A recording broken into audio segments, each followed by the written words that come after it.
a garden in Milan, Italy in the year 386. A brilliant young professor named Augustine is sitting under a fig tree, and he's coming apart. He's one of the finest minds in the Roman Empire, and he's miserable. For years, he has known the truth about God and run from it, because surrender means to give up the sins he loves. He's weeping so hard he can barely breathe. And then, over the garden wall, he hears the voice of a child singing a little sing-song phrase. Take up and read. Take up and read. Welcome and lift up your day, a 5-minute devotional, short stories with a biblical heartbeat. I'm Rodney Coe, and today, the honest prayer of a divided heart and the words that finally set a brilliant man free. Long before the garden, Augustine had prayed one of the most honest prayers ever spoken. He wanted God. He really did.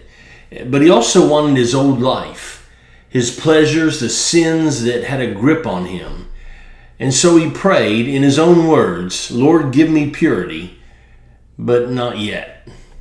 Give me purity, but not yet.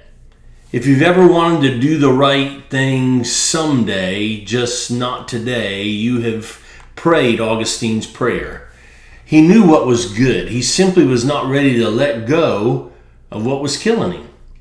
His mother, Monica, had prayed for that boy for more than 30 years. She had followed him across the sea, wept rivers of tears, and never stopped asking God to save her brilliant runaway son.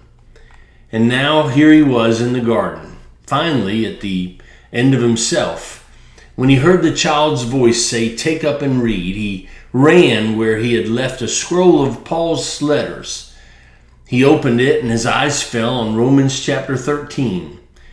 Put off the works of darkness. Make no provision for the flesh.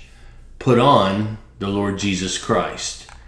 He said that moment he finished the sentence, a light of certainty flooded his heart and every shadow of doubt melted away.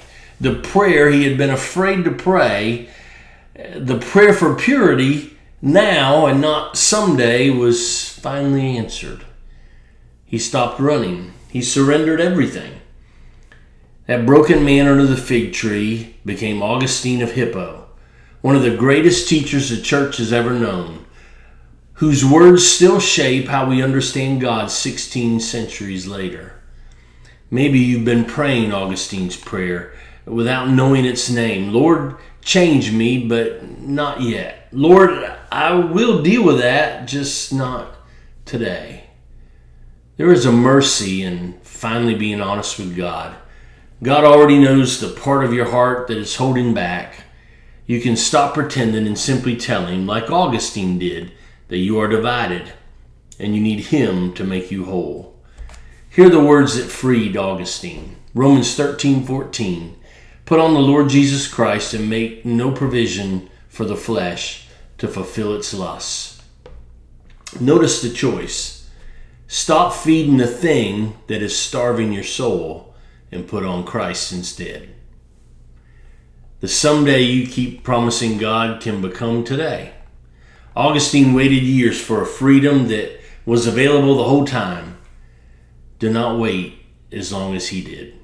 And that, friend, is how God lifts up your day.